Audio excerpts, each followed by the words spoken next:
Movie tariffs don't make any sense. Trump plans a 100% tariff on films produced in foreign lands. This is problematic for 3 reasons. Number 1, it will not solve the box office problems. Here we have the domestic box office revenues, inflation adjusted. You can see the massive dip during COVID and the less than stellar recovery since. But what caused this? Was it competition from international films, or was it technology such as streaming and large TVs? Speaking of technology, the tariffs will harm American manufacturing rather than save vast quantities of manufacturing jobs. Future productivity growth in manufacturing will come from robots, and this is a good thing. Number 2, this will harm art. Since the announcement came out on May the 4th, our fun, unofficial Star Wars holiday, we should recall that George Lucas was explicitly inspired by the Japanese filmmaker Akira Kurosawa. In particular, his films The Hidden Fortress and Seven Samurai. The creative arts build on each other's innovations. Just as the International Republic of Letters was a founding stone in the 18th century Enlightenment and scientific revolutions, so too today does international film improve our art. And number 3, the countries that do have successful film industries have them in part because of free trade. Take South Korea, who produced the very first foreign film to win Best Picture.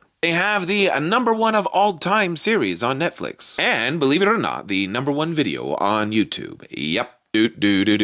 That is success. Take this research article, In Search of an Effective Trade Policy for the Film Industry, Lessons from Korea. First, import quotas should be avoided at all costs. They do not protect the domestic film industry. Well-designed trade agreements can contribute greatly to enhance film policies. And in fact, Hollywood is no different. In a recent survey of the economics of movies, this paper says, Hollywood's dominance of the global film industry has remained unchallenged since the birth of cinema over 100 years ago. And what did they do 100 years ago? Producers oppose film tariffs, worried about retaliation harming our film exports. And Hollywood continues to be a net exporter, exporting far more movies and TV than we import. We're already doing what the administration wants. We export films, which is why all of this is so weird. Movies are usually categorized as a service, not a good.